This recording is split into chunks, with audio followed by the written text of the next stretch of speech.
السلام علیکم. City news net work کے ڈیجیٹل پلیٹ فارم کے ساتھ میں ہوں آپ کا میزبان عثمان خان. آج ہم بات کریں گے, آپ کو میں سیاستدان کہوں یا بیوروکریٹ. انجینئر ضیاء الرحمان صاحب JUI کے مرکزی ڈیجیٹل میڈیا کے کوارڈینیٹر ہیں. سر آپ کا بہت شکریہ آپ کے قیمتی وقت کے لیے. آپ کا شکریہ. خیبر پختونخوا سے ہی بات کی شروعات کرتے ہیں. کیا خیبر پختونخوا میں سیاسی حالات جو ہے وہ نارمل لگتے ہیں آپ کو؟ تو 12 سالوں سے ہم ایک ایسی اسٹیٹک پوزیشن میں آئے ہوئے ہیں کہ جس نے ہماری گورننس کا جو ماڈل ہے اس کا بھی بیڑا غرق کر دیا ہے, جس نے ہماری سیاست کا بیڑا غرق کر دیا ہے. اور میں صحیح ایک اگر سیاسی کارکن کی حیثیت سے رائے دوں تو صوبہ خیبر پختونخوا میں نہ سیاست نام کی کوئی گنجائش اس وقت ہے, نہ حکومت نام کی کوئی چیز موجود ہے, نہ گورننس نام کی کوئی چیز موجود ہے. گورننس کا پورا ماڈل جو ہے, پورا سٹرکچر جو ہے وہ ڈسٹربڈ ہے. اور ہمارے لا اینڈ آرڈر کی پوزیشن ہم پہلے ڈسکس کر چکے ہیں. اور پچھلے 12 سالوں میں جو بے انتہا کرپشن ہوئی ہے اور جتنے بے انتہا قرضے لیے گئے ہیں اس کرپشن کے لیے, اور پھر اس کے لیے اس نظام کا جس طرح بیڑا غرق کیا گیا ہے, میں نہیں سمجھتا کہ آنے والے کئی دہائیاں جو ہے وہ صوبہ خیبر پختونخوا میں سیاسی حالات نارملائز ہوں گے. وزیر اعلیٰ علی امین گنڈاپور تھے, ان کو ہٹا دیے, اب سہیل افریدی وزیر اعلیٰ ہے. کیا آپ ان کی کارکردگی سے مطمئن ہیں؟ دیکھیں, میں PTI کے دوستوں کے ساتھ سے بصد احترام سارا ایک فرد پر تمام ذمہ داری ڈال کر وہ پوری پارٹی اور پوری قیادت بری و ذمہ ہو جاتی ہے.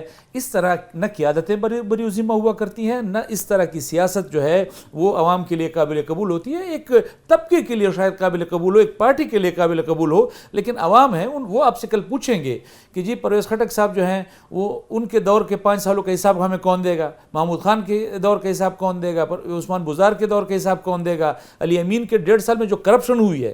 میں آپ کو یقین سے کہتا ہوں, عثمان آپ کا خود کا تعلق بھی خیبر پختونخوا سے ہے, اتنی کرپشن پاکستان کی تاریخ میں کسی صوبے میں 1.5 سال میں نہیں ہوئی ہوگی جتنی اس علی امین گنڈاپور کے دور میں ہوئی ہے. 40 ارب روپے کے اسکینڈل تو ایک ضلع سے نکلے ہیں, ایک ضلع سے, ایک ضلع سے جو ہے. آپ ہیلتھ کے حوالے سے دیکھ لیں, ایجوکیشن کے حوالے سے دیکھ لیں, جو کرپشن کے اسکینڈلز وہاں سے نکلے ہیں ہوشرباد داستانیں ہیں. لیکن اب آپ ان سے پوچھیں گے تو کہیں گے جی وہ تو ہماری پارٹی کے لیے قابل قبول نہیں تھا, اور وہ تو صحیح کام نہیں کر رہا تھا, تو وہ تو عمران خان کی آزادی کی جنگ نہیں لڑ رہا تھا صحیح طریقے سے, ہم نے ہٹا دیا. اب ہم نہ اس کے کرپشن کے جواب دیں ہیں, نہ اس کی بیڈ گورننس کے جواب دیں ہیں, نہ جو لا اینڈ آرڈر کے حوالے سے 1.5 سال میں بیڑا غرق ہوا ہے, روڈ پر جانے کے لوگ قابل نہیں رہے, نہ اس کے وہ جواب دیں ہیں. اب سمجھ نہیں آتی کہ افراد پر ڈال کر آپ کس طرح بری و ذمہ ہو سکتے ہیں اس طرح کی بیڈ گورننس سے اور اس طرح کی کرپشن سے اور اس طرح کی جو ہے. بلکہ میں کہتا ہوں کہ ہمارے مولانا فضل الرحمان صاحب کہتے ہیں آپ بیڈ گورننس کی بات نہ کریں, گورننس لیس صوبہ ہے ہمارا, اس میں کوئی گورننس نام کی کوئی چیز نہیں ہے. تو اس کا ذمہ دار کون ہوگا, اس کا جواب ان کو دینا پڑے. اچھا, KPK میں امن و امان کے حالات اس وقت بہت سخت خراب ہے, اس کے ذمہ دار آپ کس کو سمجھتے ہیں, صوبائی حکومت کو, وفاقی حکومت کو, یا اداروں کو؟ صوبہ خیبر پختونخوا غیر معمولی صورتحال سے 2-4 صوبہ ہے. وہ طالبانائزیشن کا, دہشت گردی کا بھی شکار ہے, وہ افغانستان اور پاکستان کے درمیان ہونے والی جنگ کا بھی براہ راست اس صوبے سے کے بارڈر سے متعلق ہے. ایک ہے آپ کا ڈومیسٹک ایشو, ایک ہے آپ کا بین الاقوامی ایشو. ہمارا صوبہ خیبر پختونخوا اس وقت دونوں حالات سے دوچار ہے. صوبائی حکومت کو اگر آپ دیکھ لیں تو جو صوبے کے اندر کے لا اینڈ آرڈر کے معاملات ہیں اس کو کنٹرول کرنے میں ناکام ہو چکی. صوبے کے وزیر اعلیٰ صاحب جو ہے ابھی جو موجودہ وزیر اعلیٰ سہیل افریدی صاحب, وہ خود آپ میڈیا کے سامنے کہہ چکے ہیں کہ جی ہمارے بہت سارے علاقے نو گو ایریاز ہیں. اب اگر میں صرف جنوبی اضلاع کی بات کروں تو جنوبی اضلاع میں آپ دیکھیں نیشنل ہائی ویز, ہماری انڈس ہائی وے, وہ شام کے بعد لوگ اس پر سفر کرتے ہوئے 1000 دفعہ سوچتے ہیں کہ میں اس پر شام کے بعد نکلوں یا نہ نکلوں. ہمارے اپنے اضلاع کے جو تحصیلیں ہیں اکثر تحصیل نو گو ایریاز بن چکی ہوئی ہیں. اسی طرح آپ ہمارے جو مرج ڈسٹرکٹس ہیں ان کو آپ دیکھ لیں, جس کو جو پہلے ایکس فاٹا کے جو جتنے بھی ڈسٹرکٹس ہیں آپ ان کو دیکھ لیں, وہاں لا اینڈ آرڈر نام کی کوئی چیز موجود نہیں ہے. یہ جو صورتحال صوبائی حکومت نے کنٹرول کرنی تھی مکمل طور پر اس میں ناکام ہو چکے ہیں. لیکن کیا یہ صرف صوبائی حکومتوں پر ہم ڈال دیں؟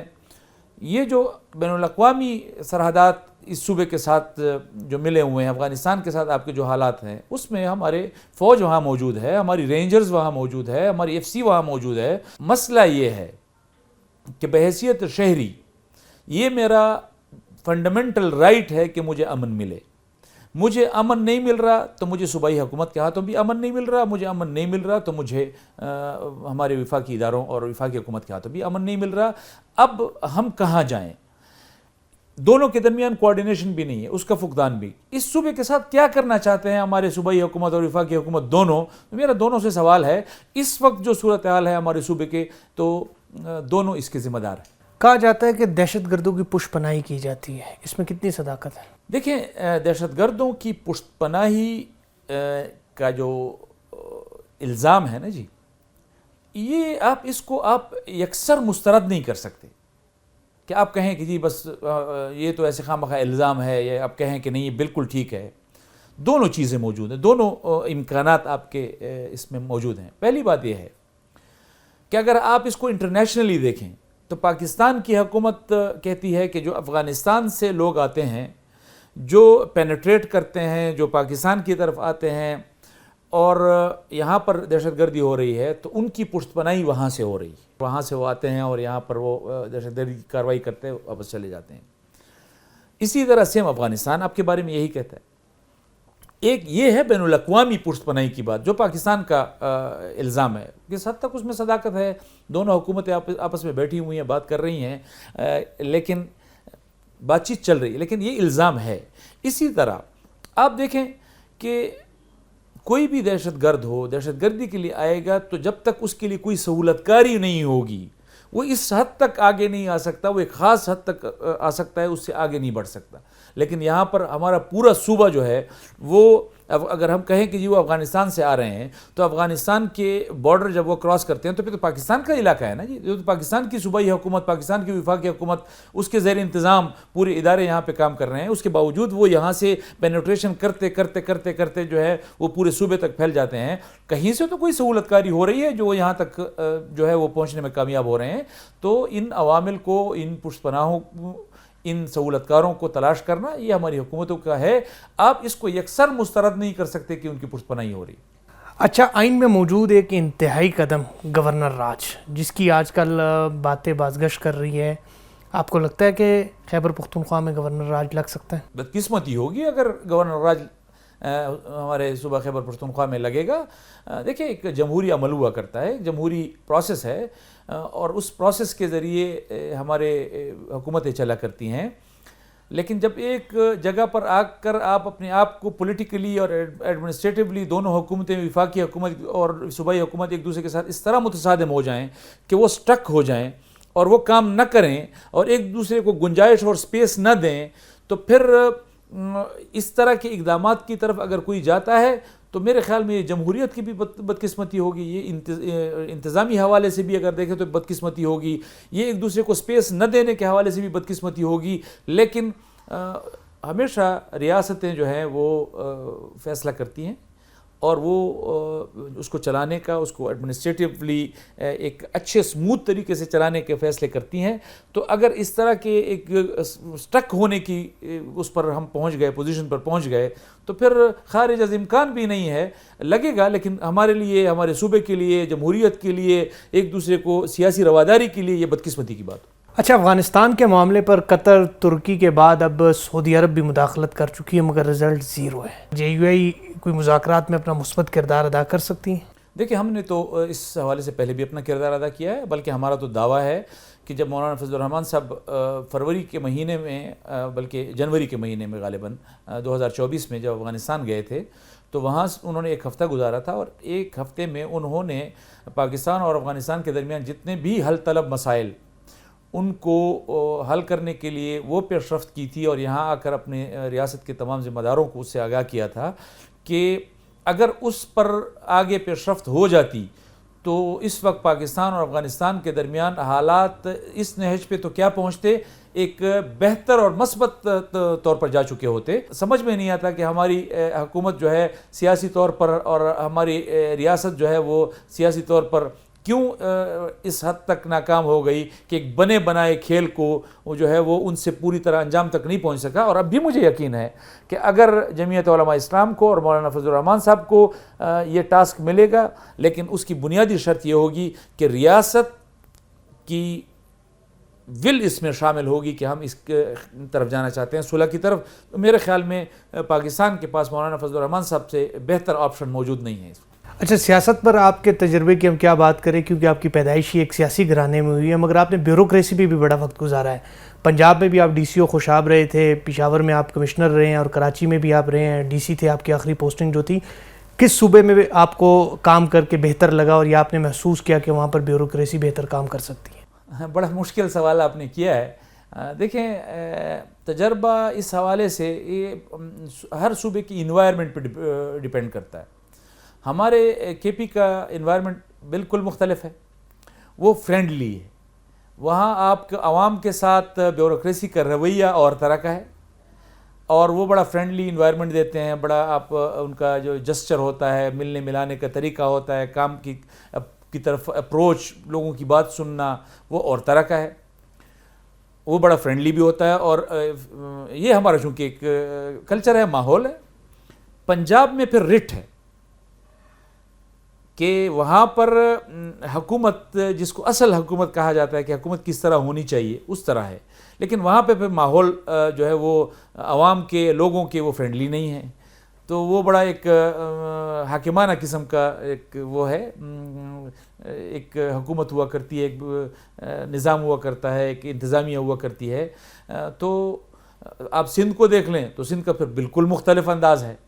وہ بڑے کھلے ڈلے انداز میں ڈیل کرتے ہیں آپ کو. اچھا، آپ مفتی محمود رحمہ اللہ کے فرزند ہیں، مولانا فضل الرحمان کے بھائی ہیں، تو جب آپ بیوروکریسی میں تھے تو اس کا آپ کو فائدہ ہوتا تھا یا نقصان ہوتا تھا؟ فائدے بھی ہوتے تھے، نقصان بھی ہوتے تھے. فائدہ اس طرح کا آپ سمجھ لیں، اور میں اس پہ شکر گزار بھی ہوں میاں شہباز شریف صاحب کا. میں آپ کے آن ریکارڈ جو ہے وہ ان کا شکریہ ادا کروں گا کہ میٹنگز ہوتی تھیں. اور اب آپ ان کے لیے تو سب ڈی سی اوز ہوا کرتے تھے، تمام اضلاع کے ڈی سی اوز ہیں، تمام اضلاع کے کمشنرز ہیں. لیکن جس طرح کا ان کا سٹائل ایک چیف منسٹر کے طور پر ہوا کرتا تھا، اور بڑا سخت گیر ایک وہ ایڈمنسٹریٹر ہوا. اب یہاں وزیر اعظم بن کر تو بڑے نرم مزاج، بڑے کھلے ڈلے ہو گئے ہیں. پنجاب میں جب وزیر اعلیٰ تھے تو بڑے سخت گیر ایڈمنسٹریٹر ہوا کرتے تھے. اور وہ ہر میٹنگ میں بیوروکریسی کو جو ہے وہ یہ مشکلات درپیش ہوتی تھیں کہ جی ان کا وزیر اعلیٰ جو ہے بڑے سختی کے ساتھ ان کو ڈیل کرتے تھے. لیکن میرے ساتھ ان کا یہ تھا کہ کبھی میٹنگ میں انہوں نے مجھے مخاطب نہیں کیا کہ جی یہ کام اس طرح کیوں ہوا ہے یا اس طرح کیوں ہوا ہے. ہمارے بڑے محترم ہیں بی بی وفاقی سیکرٹری ہیں، ان کے پرنسپل سیکرٹری ہوا کرتے تھے امداد بوسال صاحب، میرے لیے بڑے محترم ہیں. تو وہ ان کو کہہ دیا کرتے تھے کہ ضیاء الرحمان کو آپ کہیں کہ جی یہ مسئلہ اس طرح ہے، اس کو اس طرح کرنا ہے. اس کو میٹنگ میں مجھے براہ راست کبھی بھی وہ نہیں کیا کرتے تھے. یہ اس طرح کے فائدے بہت ہوتے تھے. میری تمام ٹرانسفرز جو ہیں کسی بھی پوسٹ سے، وہ اس بنیاد پر ہوا کرتی تھی کہ جی یہ مولانا صاحب کا بھائی ہے تو اس کو ہٹاؤ یہاں سے. میرے ساتھ لکھا ہوا ہوتا تھا مولانا فضل الرحمان کے بھائی ضیاء الرحمان کو فلاں جگہ سے فلاں جگہ ٹرانسفر کر دیا گیا. آپ کی آخری پوسٹنگ بڑی متنازع رہی جب آپ کراچی میں ڈی سی کے. پہلے کے پی گورنمنٹ نے آپ کو ریلیز کیا، جب سندھ گورنمنٹ نے آپ کی خدمات مانگی تو پھر اچانک کے پی گورنمنٹ کو ہوا کیا تھا کہ وہ اتنا ایشو بنایا گیا؟ سندھ میں وہاں میری پوسٹنگ انہوں نے as A D C central کی کراچی. تو جیسی ہی ڈی سی سینٹرل کراچی کی میری پوسٹنگ ہوئی، وہی بات جو میں نے بھی آپ کے سامنے ذکر کی، وہ خبر جیسی ہی عمران خان صاحب نے سنی کہ یہ تو مولانا فضل الرحمان کے بھائی کو ڈی سی سینٹرل، تو انہوں نے فوراً جو ہے وہ پوچھا کہ جی یہ کیسے چلا گیا وہاں پہ کراچی. تو انہوں نے کہا جی روٹین میں وہاں سے ریکوزیشن آئی اور یہاں سے انہوں نے کر دیا. نہیں یہ کیوں ہوا، اس کو واپس بلوائیں. تو انہوں نے پھر ایک لیٹر لکھا، سندھ کی گورنمنٹ نے ان کو جواب دیا کہ یہ آپ نے 3 سال کے لیے ان کو بھیجا ہے تو ہم نے بس ایک دفعہ آپ نے دے دیا، وہ ہم واپس نہیں کریں گے. پھر ہمارے بڑے محترم جنرل فیض صاحب کو انوالو کیا گیا، اس وقت کا ایس آئی کے بڑے تھے. پھر جنرل فیض صاحب نے بات کی مراد علی شاہ صاحب سے بھی اور چیف سیکرٹری صاحب سے بھی کہ ان کو واپس بھیجیں. تو انہوں نے کہا جی وہ ہمارا فیصلہ ہے کہ جی ہم واپس نہیں بھیجیں گے. تو پھر ایک طریقہ اپنایا گیا اور وہ طریقہ یہ تھا کہ ہمارے سابق چیف جسٹس ہیں جسٹس گلزار صاحب، ان کو کہا گیا، وہ کراچی میں جب کراچی رجسٹری میں سماعت کر رہے تھے تو آخری دن پہلے دن انہوں نے چیف سیکرٹری کو بلوایا کہ ضیاء الرحمن کو آپ ریلیو کیوں نہیں کر رہے، آپ واپس کرو. تو انہوں نے مراد علی شاہ صاحب کو بتایا ہوگا، اور مراد علی شاہ صاحب نے کہا کہ جی آپ اس کو فی الحال اگنور کریں. آخری دن پھر چیف سیکرٹری کو باقاعدہ جسٹس گلزار صاحب نے بلایا، اور یہ ساری باتیں مجھے وہ ہیں جو میں کوٹ کر رہا ہوں تو وزیر اعلیٰ سندھ کی زبان کی کوٹ کر رہا ہوں، میرے سامنے تو چونکہ بات نہیں ہوئی تو ان کی طرف سے مجھے جو براہ راست بتائی گئی. تو انہوں نے کہا کہ جی آپ کو ہم نے کہا تھا کہ جی ضیاء الرحمن کو ریلیو کریں، آپ نے کیوں نہیں کیا؟ اگر آپ اس کو ریلیو نہیں کریں گے تو میں ابھی آپ کے کراچی کے کچھ فیصلے میں دینے لگا ہوں، اس میں آپ کے ایڈمنسٹریٹو اختیارات جو ہیں یہ میں سلب کر لوں گا، تو میں پھر اس کو اسلام آباد سے اوور سائٹ کروں گا. تو مراد علی شاہ صاحب مجھے سندھ کے ہمارے بڑے اچھے بڑے محترم منسٹر صاحب ہیں ناصر حسین شاہ صاحب، ان کی کال آئی کہ آپ آ سکتے ہیں. میں گیا تو مراد علی شاہ صاحب بھی موجود تھے، سعید غنی صاحب بھی موجود تھے، ناصر شاہ صاحب بھی موجود. انہوں نے کہا جی ہمارے مولانا صاحب سے ہم رابطہ کرنے کی کوشش کر رہے ہیں کہ اس طرح کی صورتحال جو ہے وہ چیف جسٹس صاحب کی طرف سے ہم پر مسلط ہو رہی ہے تو تاکہ ان کے نوٹس میں ہم لیں. میں نے کہا جی مولانا صاحب گاؤں میں ہیں، ان سے رابطہ کرنے کی ضرورت نہیں ہے، آپ کو میری وجہ سے اتنی بڑی حکومت کو میری وجہ سے یہ اتنی مشکلات درپیش ہو رہی ہیں تو خواہ مخواہ کیوں اپنے آپ کو اتنی بڑی حکومت کو ایک ڈی سی کے لیے آپ مشکل میں ڈال رہے ہیں، ابھی مجھے ریلیو کر دیں. اور انہوں نے پھر مجھے ریلیو کیا. تو یہ افسوسناک پہلو ہے کہ ایک ڈی سی کے لیول پر جا کر اتنی بڑی شخصیات اس میں انوالو ہوئیں. تو میرا اگلا سوال بھی یہی ہے کہ ہم نے سنا تو تھا کہ عمران خان کی حکومت میں وہ حکومت خود نہیں چلاتے تھے، مطلب کہ آپ نے جس طرح کہا کہ اس وقت کے جو چیف تھے، جو اس وقت کے ڈی جی تھے ISI کے، وہ اس میں ملوث ہوئے، ایک چیف جسٹس کو ملوث کیا گیا، مطلب آپ سمجھتے کہ سارے ادارے جو ہے وہ آن بورڈ تھے اس حکومت میں؟ دیکھیں میں نے آپ کو پہلے بھی کہا کہ یہ باتیں نہ جسٹس گلزار صاحب والی بات میرے سامنے ہوئی ہے، نہ فیض امین صاحب والی بات میرے سامنے ہوئی ہے، یہ وہ باتیں ہیں جو مراد علی شاہ صاحب نے مجھے خود براہ راست کہی ہیں. تو اور ناصر شاہ صاحب اور سارے موجود تھے کہ جی اس طرح کی صورتحال ہوئی. اور جنرل فیض صاحب کا تو مجھے پتا تھا کہ وہ تو بار بار ان کو کہہ رہے تھے، ان کو تو انکار ہو گیا تھا کہ جی ہم نہیں کریں گے. لیکن جب جسٹس گلزار چونکہ چیف جسٹس تھے اس وقت اور کراچی کے رجسٹری میں وہ سماعت کر رہے تھے تو لازمی بات ہے ان کے پاس اتنا اختیار تو اس وقت تھا کہ وہ یہ کر سکتے تھے. تو انہوں نے یہ پریشرائز کیا، کس کے کہنے پہ کیا؟ اس سے پیچھے کی جو دو شخصیات تھیں عمران خان صاحب اور جنرل فیض صاحب، وہ تو اس کا مطلب ہے کہ وہ آن بورڈ تھے.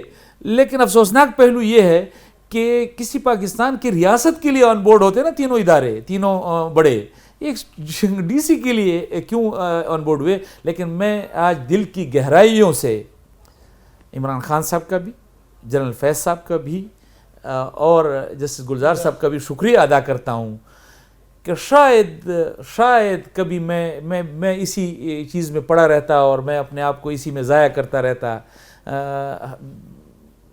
ان کی بدولت میں اس سے نکلا ہوں اور ایک سیدھے راستے پہ ایک ٹریک پہ آیا ہوں. میرے خلاف ایک دفعہ انہوں نے یہ کارروائی شروع کی تو ہم گاڑی میں بیٹھے تو مولانا صاحب نے مجھے کہا بیٹھتے ساتھ ہی کہ آپ کے خلاف شروع ہو گئے. عمران خان صاحب کی حکومت جب پہلے آئی انہوں نے کہا آپ کے خلاف شروع ہو گئے. میں نے کہا جی. تو انہوں نے مجھے کہا کہ آپ کو کس نے کہا تھا کہ مفتی محمود کا بیٹا سرکاری نوکری کر سکتا ہے؟ تو مجھے مفتی محمود کے بیٹے کو سرکار کی نوکری سے واپس لا کے ایک آزاد زندگی کی طرف لے جانے میں ان تین شخصیات کا کردار جس میں ان کا شکریہ ادا کرتا ہوں. اچھا آخری سوال ہے، اس وقت ہماری 4 صوبوں میں حکومت ہے، پنجاب کی وزیر اعلیٰ مریم نواز ہے، بلوچستان کی سرفراز بگٹی، ادھر مراد علی شاہ اور KPK کا سہیل افریدی. ان چاروں میں سے کس کی کارکردگی آپ کو بہتر نظر آ رہی ہے؟ ان 4 کی کارکردگی کو میں کیوں جانچوں؟ بڑی لمبی گفتگو ہوئی، آپ کا بہت شکریہ. مجھے بھی اجازت دیں، پھر ملاقات ہوگی. اللہ نے